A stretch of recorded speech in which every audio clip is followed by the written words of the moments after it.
Well, thank you, Vic. If you wouldn't mind, give us your name, your title, and your role. Sure.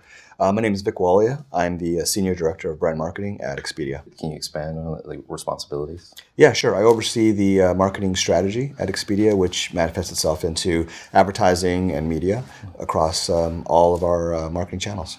Great.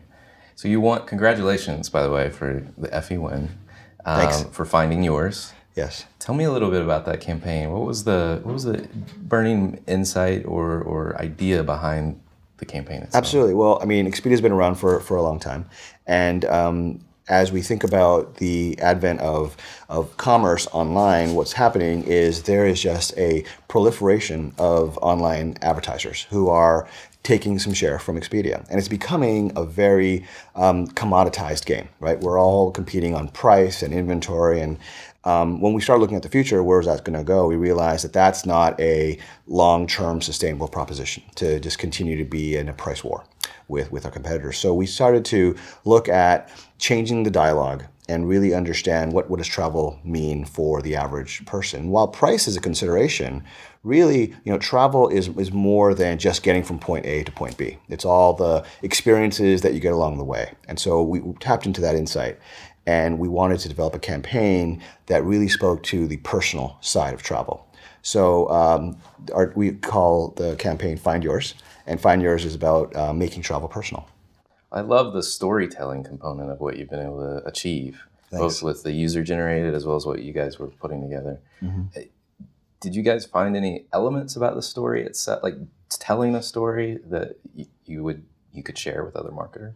Well, what we tried to do, and I'm glad we were able to achieve this, is not try to overly contrive the story, right? So what you'll notice in the work that's been the most successful and the work that's actually helped us achieve the Effie Award is work that is user-generated, very authentic stories.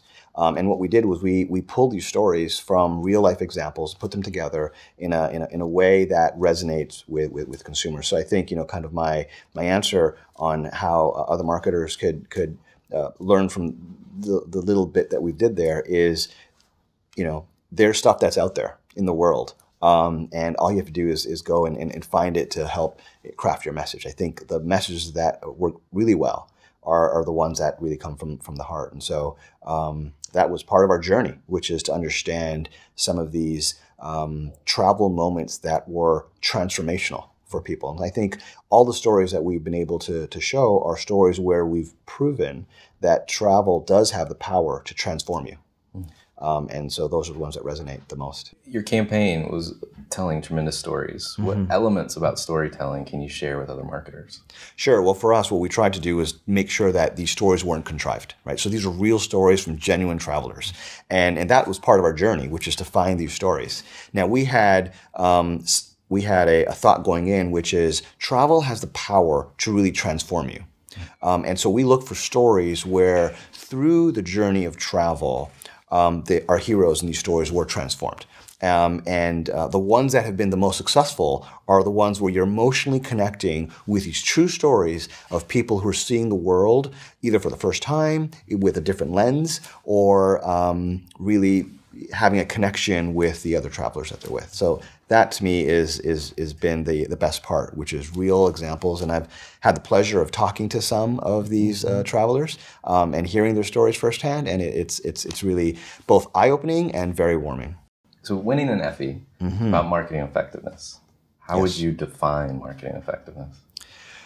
Yeah, it's a big question, right? So, and it's one of the things that I think organizations are still struggling with. I know we're struggling as well because there's many different ways of measuring this.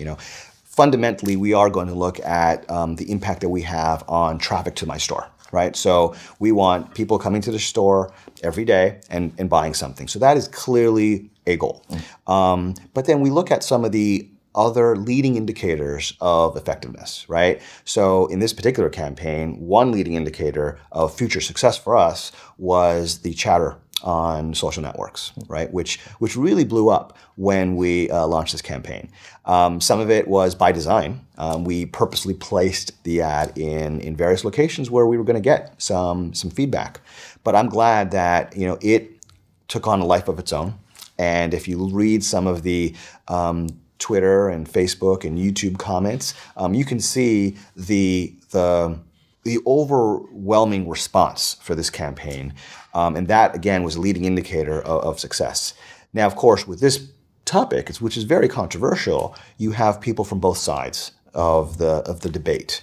And that is just a part of our society with the open dialogue that we have, and we allow for that as a society, as a culture. And I think that's great because it helps spur the dialogue and really elevate the conversation. And so I'm glad that we could be a part of it. When we launched this campaign, it was right around the time that the Supreme Court was deciding the Defense of Marriage Act. So it was also timed very well, and that was a serendipitous moment for us. So it helped with the dialogue, it helped with the chatter and social networks. And so that was a leading indicator of effectiveness. Now, ultimately, of course, we're still looking at traffic to the store, and I'm glad that we were able to really elevate the brand from an awareness perspective, which helped translate into traffic into our store. Good. Well, let's talk a little bit about Vic. Yeah, sure. You've been successful in your career. Somewhat, yeah. Yeah. What fuels that? What fuels you? Yeah. I think it's the same thing that fuels everybody, right? It's just you want to do good work and you want people to recognize that. And so I'm glad that we were able to do that on not just this campaign, but, prior campaigns as well.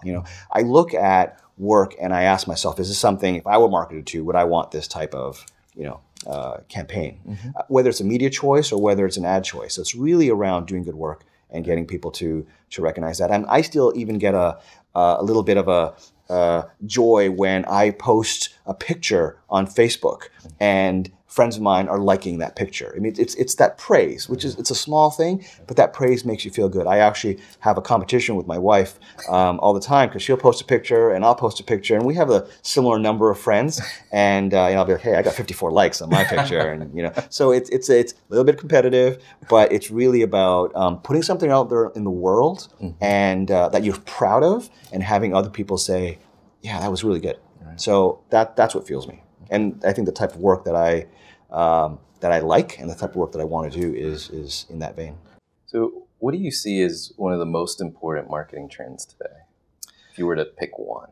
Marketing trends. So for me, a trend is around what's happening with data. Okay, I think that is a trend.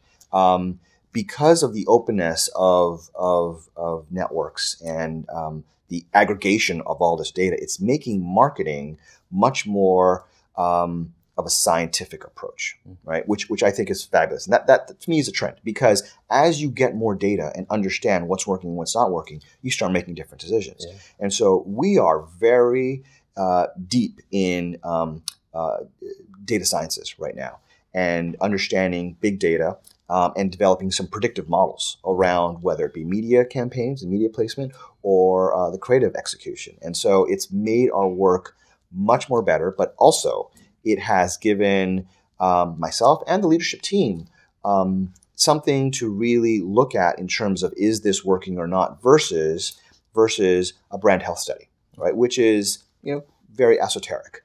While we use that, right, we are much more subscribed to using behavioral data versus intent. And I think that's the key, which is those who measure just intent could be going down the wrong path potentially. So it's measuring behavior. What are people actually doing, not what they say they will do.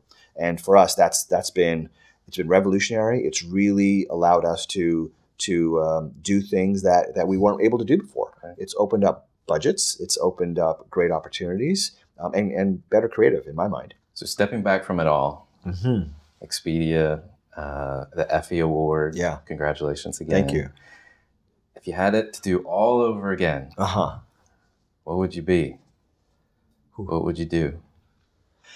I'd be an investment banker. It's much more lucrative. Much more lucrative. But in all fairness, that's a tough one. I actually don't think I would change a thing. I'm a firm believer that things happen for a reason, and we're all here for a reason. And so I try not to look back on the past, and therefore very happy with what we've done, what I've done, and optimistic about where I'm headed and where the company's headed. So I think my real answer, other than I'd love to get investment banker salaries and bonuses. maybe not the hours. Yeah. Other than that, I'm actually very happy with where we are, and I wouldn't change a thing. That's great. Well, again, thank you so Thank much you. for joining Thank you. us.